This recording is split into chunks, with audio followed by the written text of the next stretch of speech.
You want to go? Walk over there and come back to me. What a shot!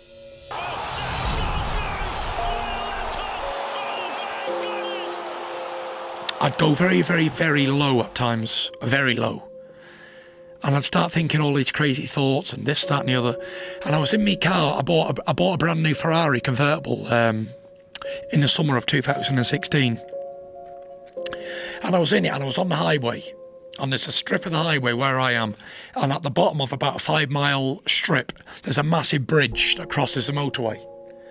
And I knew that. And I got the car up to 190 miles an hour. I was heading towards that bridge. And I didn't care what no one was thinking. I didn't care about hurting my family, me career, people who friends, anybody. I didn't care. I didn't care about nothing. I just wanted to die so bad. I give up on life.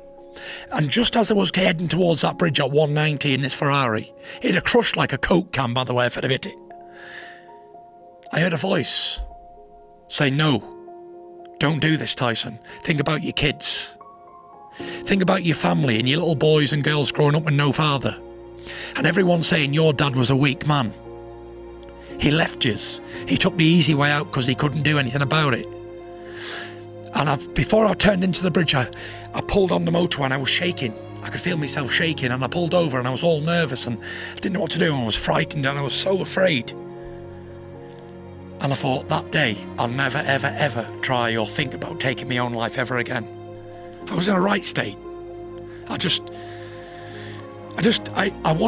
didn't want to live anymore, and I had everything that a man could want. There wasn't nothing that I didn't have, but it meant nothing. Nothing meant anything. I felt worthless, and the longer it went on, the more it hurt inside, and the more I was hurting everybody.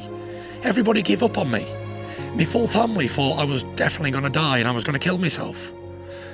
And after that, I was thinking to myself, you know what, I need to get better. I need to do something. But every time I tried to go to the gym, I had another voice saying, "Nah, this ain't for us anymore. I'm not going to do this." I didn't want to do it. I'd run 200 yards and pull up. I wouldn't even get a mile and think, "Oh, can't be bothered. I don't want to do this. Boxing is not for me." I hated boxing at one stage. And I was out drinking. I didn't care. Give up. Taking drugs, like I said. And it come to a point I was doing that for 18 months of my life. And I was out 2017 Halloween. I was a 400 pounds dressed up as a skeleton. And I go to this fancy dress party and I'm looking around and I'm thinking, these are all young kids compared to me. I'm 30 and I feel like I was the oldest guy in there, like 29. I was like, what am I doing here? Is this what you want for your life? And I thought to myself, this is not me. And no matter how many people told me before this, where I was going wrong, what I was doing, you need to act your life. You can only change your life if you want to change it. And I left and everyone said, "Are you going home early?" I said, "Yeah." I left at 9 o'clock. I went home. And I got back home. I didn't say anything to the wife. I just went straight upstairs into a dark room. And I took the stupid skeleton suit off. And I was sat there. And I got on my knees and I was praying and begging God to help me. And at this point, I'd never begged or cried to God to help me before. I'd prayed a lot all my life, but I'd never been in this physical state before. I could feel tears running down my face. My chest was wet with tears because I knew I couldn't do it on my own. It wasn't possible for me because I'd tried and tried and tried and ended up back in the pub, back drinking. I almost accepted that was going to be my fate, an alcoholic. So I was on my knees in this bedroom, and after praying for about 10 minutes, I got up and I felt the weight of the world was lifted off my shoulders. And for the first time in years, I knew I was going to make a comeback. And I called my wife. I said, Paris. She said, "What?" She thought I was drunk coming home from the pub. I said, "Monday morning, I start to regain mission to try and get the heavyweight championship of the world back." She said, yeah. Because before this, every time I'd have a beer, I'd come back and I'm going to be the heavyweight champion of the world again, because it was the alcohol talking. So I was like the man who called wolf 1,000 times on this stupid career that I was living on the past, thinking about years before, glory days. And after this prayer, I got up, I said, right, this is going to be it. She didn't believe me 1 second. But even when I speak to her now, she says, that night you told me that, she said, I hear a difference in your voice. Something happened. Next day I phoned up Ben Davison. And I said, I don't want to go back down the old route with the same trainer, same promoter, same anything. I said, everything's got to change. I said, it's going to be a new Tyson Fury. And we called it Return of the Mac Mission.